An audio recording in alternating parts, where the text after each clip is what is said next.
వారాహి అమ్మవారు.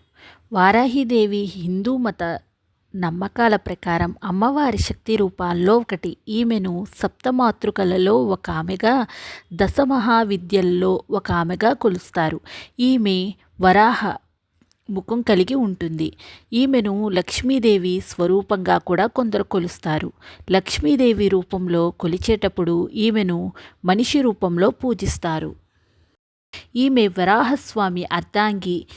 శివుడి నుండి శివాని, విష్ణువు నుండి వైష్ణవి, బ్రహ్మ నుండి బ్రహ్మని, ఇలా వరాహస్వామి నుండి వారాహి ఉద్భవించింది.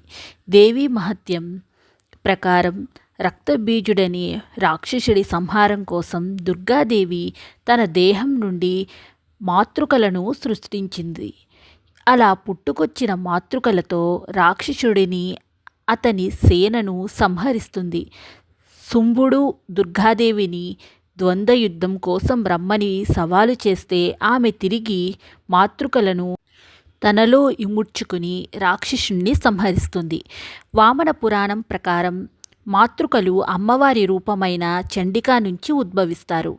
వీపు భాగం నుండి వారాహి పుడుతుంది. ఈమె వాహనం గేదెగా తెలుపబడింది. అయితే రక్షబీజుడి కథలో ఈమె వరాహి రూపంలో శవంపై కూర్చుని ఉండి తన దంతాలతో రాక్షస సంహారం కావిస్తుంది.